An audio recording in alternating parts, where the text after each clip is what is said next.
This is what I've got so far.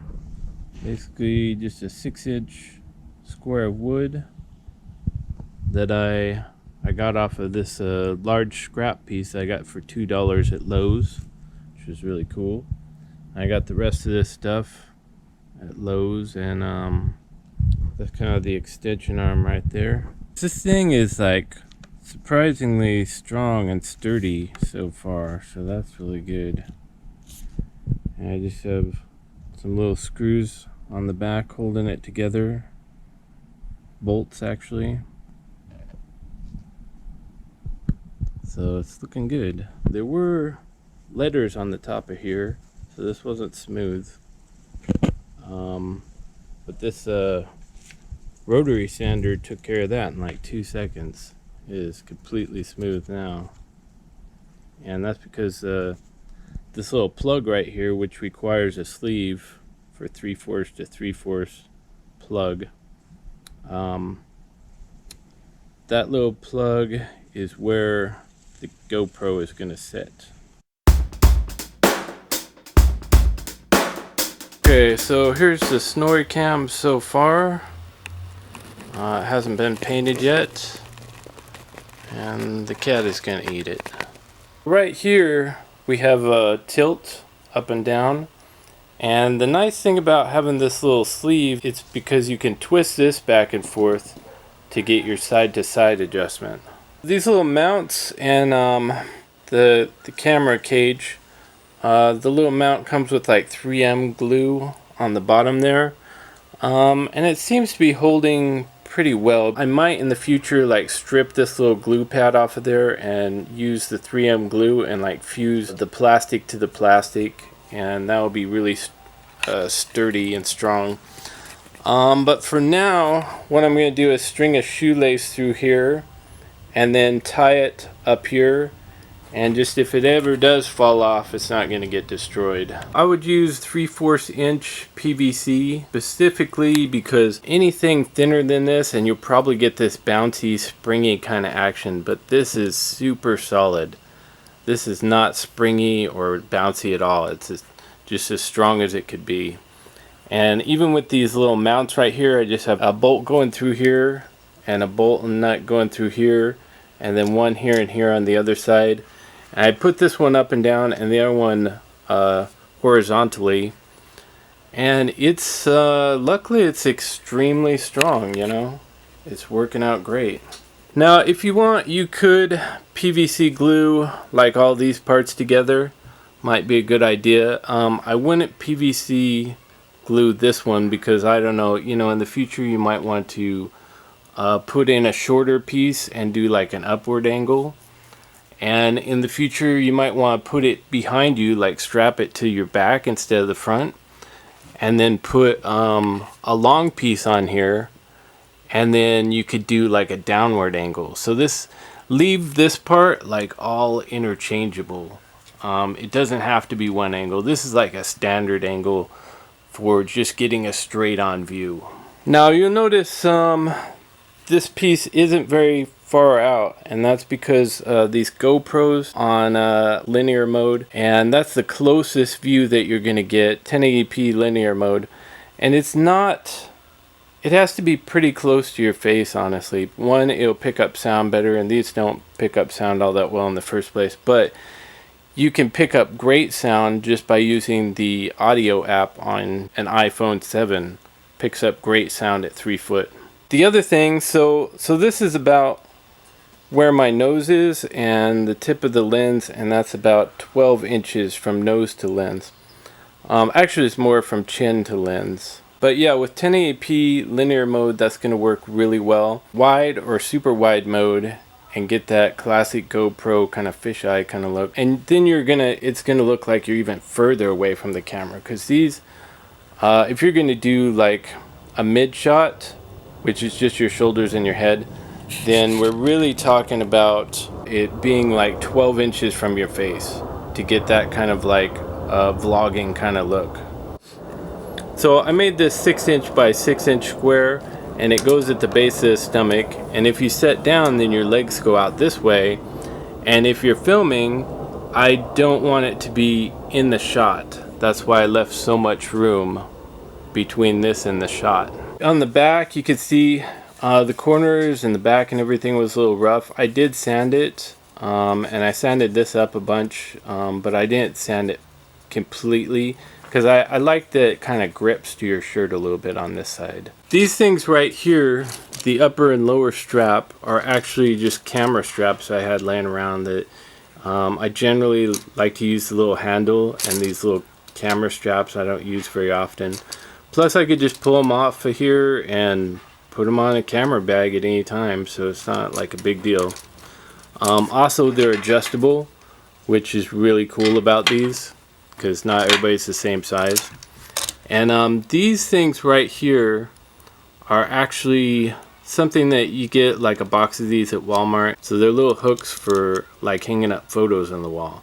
So I mean, like, I just have random stuff lying around, so that was perfect. I just screwed that in there. Okay, so here's the painting phase of the project, and I think it's starting to look pretty good, right? Okay, real quick, I just wanted to talk about some problems as far as like this Snorricam setup.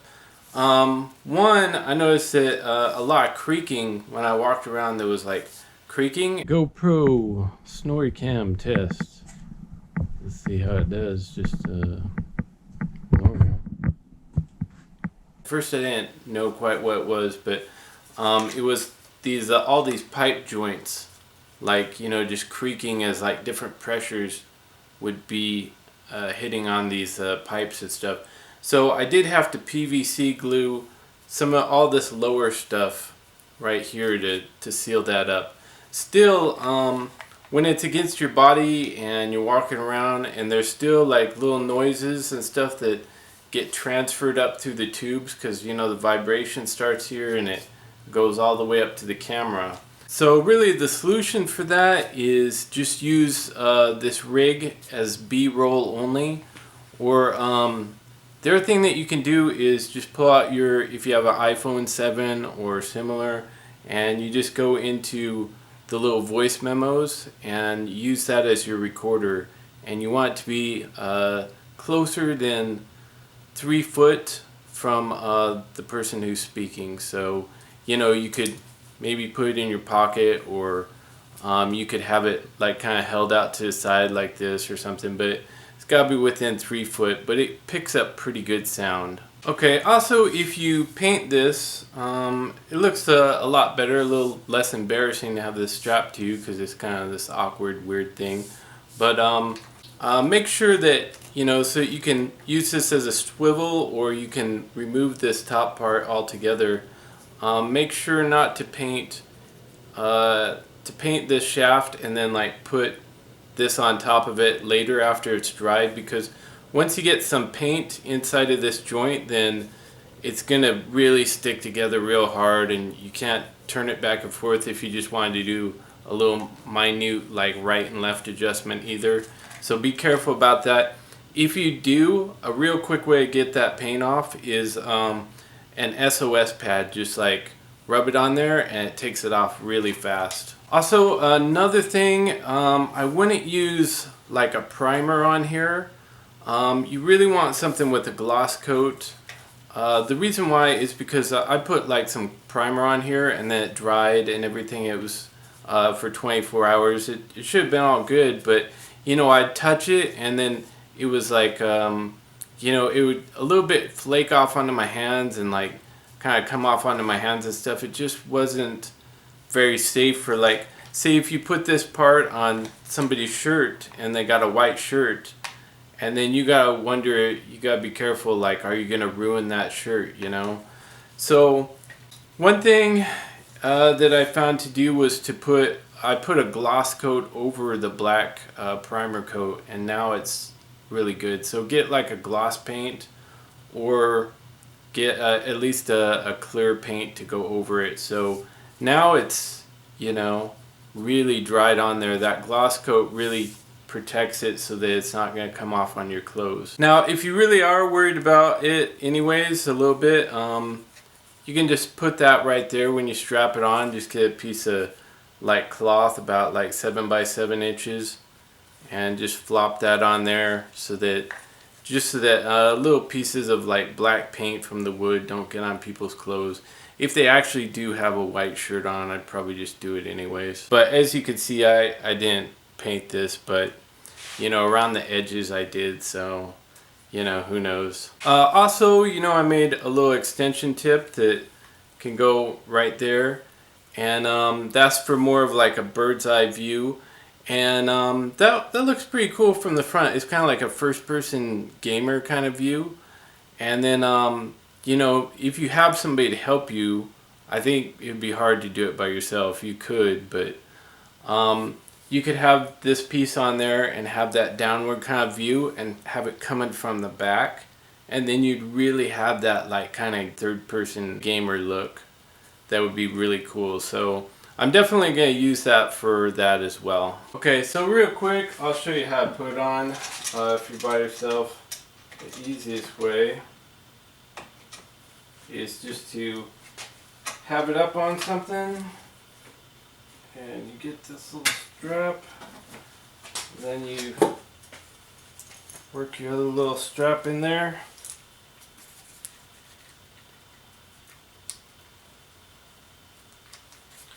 Like that, and then to tighten it up, I mean, of course you can use the little straps to tighten it, but another thing you do is kind of like bring the top one up over your lower ribs a bit. And the thing is, like, you can, when you're walking around, it's a little bit bouncy. The stabilization in the GoPro smooths it out pretty well, but it seems like it's kind of bouncing around, and so like I find myself wanting to grab it, but what I didn't realize is if you grab it with your hand like this, it kind of just like in the image is cut off like right here, and it kind of just looks like you're grabbing your crotch, you know, which is looks ridiculous. So don't do that. A better way to do, you want both your arms loose and kind of swinging around, you know, you're walking and stuff. A better way to do it is to kind of like either get this really tight or tighten up your stomach muscles as you walk. And so, you know, like this is kind of like bouncing around, but you tighten up your stomach muscles, and then now it's completely fixed to you. But the thing is, so it kind of takes a little acting to have your stomach muscles clenched, and like you can feel it just like pull this whole thing tight. But to be trying to look normal and, you know, walking and pretending like you don't have this whole thing strapped to you and your stomach muscles aren't clenched up, like trying to walk with this thing. But, you know, if you want the shot, and then you kind of gotta suffer a little bit, right? Okay, now another thing about wearing this, of course, is just that one, it's uncomfortable, and two, it makes you a little short of breath because you feel almost like you can't get a full breath with this on you. I mean, it's okay, but you know, you just get a little bit of that sensation, you know, especially when you're clenching your stomach muscles and then you're trying to act out some scene or whatever.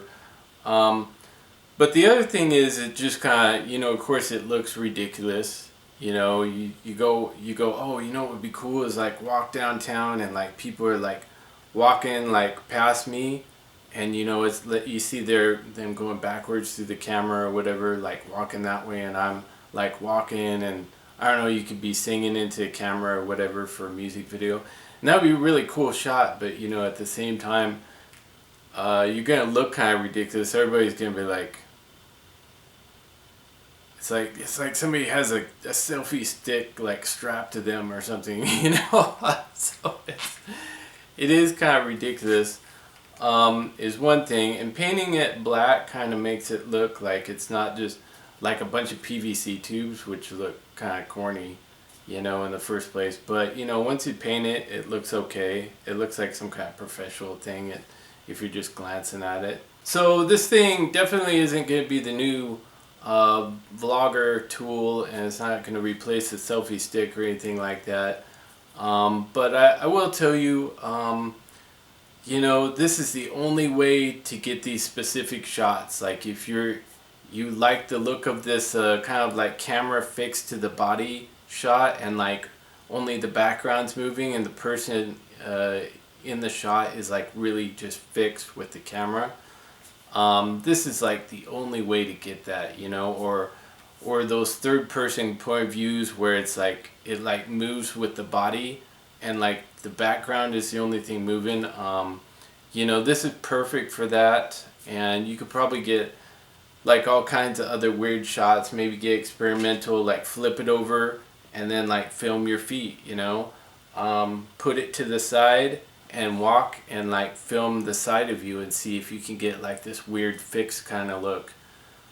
So yeah, it's a very handy tool, and it's just one of those things like if you go out and film stuff, especially music videos or indie films or something like that, or little shorts or whatever for YouTube, if you're not just a vlogger, this is something cool to have, and it's just like another tool in your arsenal that you can pull out and get some trick shot, you know. And I'm probably going to use it a lot because I think it's really a tripped out shot, and not many people are doing it just because it's kind of like this hard thing to do. Not many people want to make one of these. So, but anyways, now as far as like paying like $300 for a professional one, there's some good ones on eBay. They're like $300. And if I ran like a production company, I was making lots of money, sure, I'd fork over $300 and just get like a pro one. But I'm saying like this only costs $7. I just went to Lowe's in the morning, and you know, a couple hours later I had this and I was getting the shots, and you know what I mean. So if you don't have like tons of money coming in, and you know, DIY is the way you roll, then you know, you're cheapskate, whatever. I'm a cheapskate, you know. I'm at the dollar store and Walmart all the time. I'm down with that. So you know, like $7, you can't beat that, right? And works great. Okay, one other thing is the little cage that goes on here, and it mounts. It has this little screw that goes in there. These little cages for the GoPro are really handy, and you could get one of these, and then you can like switch it over to a suction cup and do all these cool car angles, and like put it in your dash and get like views of the road or by your tire and all this stuff. And then also you know, you can buy a couple extra of these, like, you know, and just have them lying around, and then blam, you come up with some weird idea in the middle of the night like I did, and all of a sudden it becomes something useful, you know. And that's just the little attachment thing. So you only need one cage, but you can flip it off here and put it on a suction cup, and then put it back on here and put it on something else that you created. So these little mount things are really useful and very cheap. Just get them on eBay. A bunch of cheap stuff that you can get, and it comes in handy. Alright everybody, hope you're having a good pandemic, and that everyone's well and you're all surviving well, and stay safe, and you know, follow the rules until they tell us we don't have to anymore. Okay, and don't forget to like, share, and subscribe.